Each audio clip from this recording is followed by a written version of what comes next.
Hello friends, welcome back to Vijis School Cooking. எல்லாரும் எப்படி இருக்கீங்க? சேஃபாக இருக்கீங்களா? இன்றைக்கான ஹெல்த் டிப்ஸ் வீடியோவில் நம்ம பப்பாளி பழத்தை பற்றின மருத்துவ குணங்கள் தான் பார்க்க போகிறோம். ஸோ வீடியோஸ் இன்ட்ரெஸ்டிங்காக இருக்கும். வீடியோ ஸ்கிப் பண்ணால் முழுவதுமாக பாருங்கள். பிடிச்சிருந்தா சப்ஸ்கிரைப் பண்ணுங்கள். இப்போ வாங்க வீடியோக்குள்ளே போகலாம். பப்பாளி பழத்தில் உள்ள ஏராளமான சத்துக்கள் நம்ம உடல் ஆரோக்கியத்துக்கு மிக முக்கியமாக பங்கு வகிக்குது. இது எல்லாருக்குமே தெரிஞ்ச விஷயம்.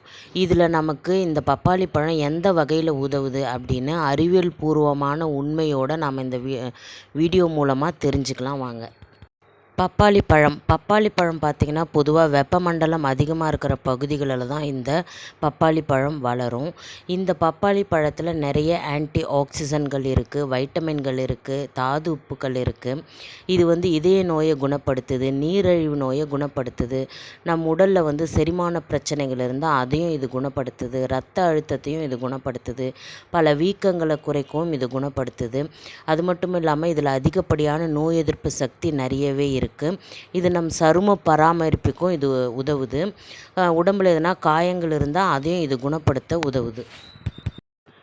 இந்த பப்பாளி பழம் அதிக சதைப்பற்று இருக்கிற பகுதியை நம்ம அப்படியே பழமாகவோ அல்லது ஜூஸாகவோ எடுத்துக்கொள்ளலாம். இந்த பப்பாளியில் ஊட்டச்சத்து மதிப்பை உணர்ந்த ஆராய்ச்சியாளர்கள் என்ன பண்ணாங்கன்னா, இந்த பப்பாளியை ஆராய்ச்சி பண்ணாங்க. அப்போ ஆராய்ச்சி பண்ணும்போது அவங்களுக்கு அந்த ஆராய்ச்சியில் இந்த பப்பாளி பழம் நமக்கு ஏராளமான சத்துக்கள் தருது அப்படின்னு சொல்லிட்டு அறிவியல் பூர்வமாக நிரூபித்து காட்டியிருக்காங்க. இப்போ இது எந்தெந்த நோய்க்கெலாம் நம்மளுக்கு பயன்படுதுன்னு பார்க்கலாம். பப்பாளியில் உள்ள ஆன்டி ஆக்சிஜனேற்ற அழுத்தத்தை நம்மளுக்கு குறைக்க செய்து.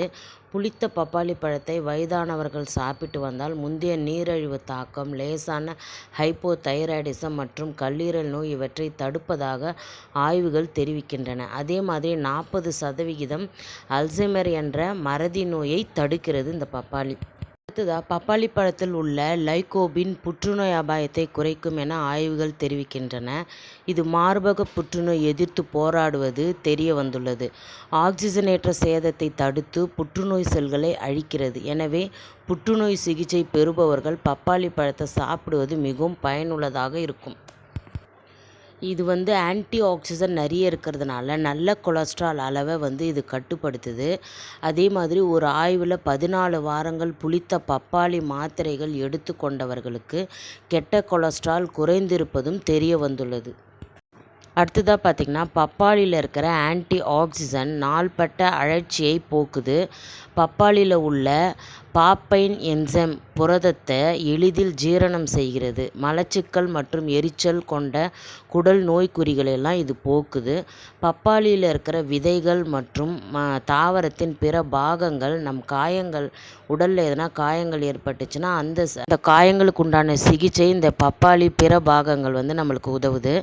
அடுத்ததாக பார்த்திங்கன்னா, வயதாகும்போது ஏற்படும் சரும சுருக்கங்கள், சரும கோடுகள் இவற்றை நீக்க உதவுகிறது. பப்பாளியில் உள்ள வைட்டமின் சி மற்றும் லைகோபின் சருமத்தை பாதுகாக்கிறது, வயதான அறிகுறிகளை குறைக்கிறது. அதனால் பப்பாளி பழம் நீங்கள் எடுத்துக்கிட்டிங்கன்னா உங்களுடைய எப்பயுமே நீங்கள் இளமையாக இருக்கலாம். அது மட்டும் இல்லைங்க, ஒரு ஆய்வில் 10லிருந்து 12 வாரங்களுக்கு லைகோபினை சேர்ப்பது சூரிய ஒளியால் சருமம் சிவப்பது தடுக்கப்படுவது தெரிய வந்துள்ளது. அதனால் நீங்கள் தினமும் ஒரு கப் பப்பாளி பழம் சாப்பிடுவதை வழக்கமாகவே நீங்கள் தினமும் ஒரு கப் பப்பாளி பழம் நீங்கள் கட் பண்ணிவிட்டு சாப்பிடலாம். இதில் முக்கியமான ஒரு குறிப்பு என்னன்னு பார்த்தீங்கன்னா, இந்த ப்ரெக்னென்ட் லேடிஸ்லாம் இந்த பப்பாளி பழத்தை சாப்பிட்றத தவிர்க்க தேவையில்லை, அதிக அளவில் எடுத்துக்க தேவையில்லை. அதாவது ஒரு நாளைக்கு 1 பீஸ் 2 பீஸ் அப்படி சாப்பிடலாம். மற்றபடி நீங்கள் அதிகமாக ஜூஸாகவோ இல்லை அந்த 1 கப்பு பப்பாளி பழமாகவோ நீங்கள் எடுத்துக்க தேவையில்லை. அடுத்ததாக நார்மலாக இருக்கிறவங்க நீங்கள் சிவப்பாகணும்னு நினைக்கிறவங்க டெய்லி 1 கப் பப்பாளியை நீங்கள் அப்படியே பழமாக சாப்பிடலாம், ஜூஸாகவும் குடிக்கலாம். ஓகே ஃப்ரெண்ட்ஸ், பப்பாளியை பற்றின மருத்துவ குணங்களை நம்ம இந்த வீடியோவில் மிக விளக்கமாக பார்த்தோம். ஸோ எனக்கு தெரிஞ்ச இன்ஃபர்மேஷனை நான் ஷேர் பண்ணியிருக்கேன். உங்களுக்கு இதை பற்றின இன்னும் இன்ஃபர்மேஷன் தெரிஞ்சால் நீங்கள் என்கிட்ட கமெண்ட்ஸில் ஷேர் பண்ணிக்கோங்க.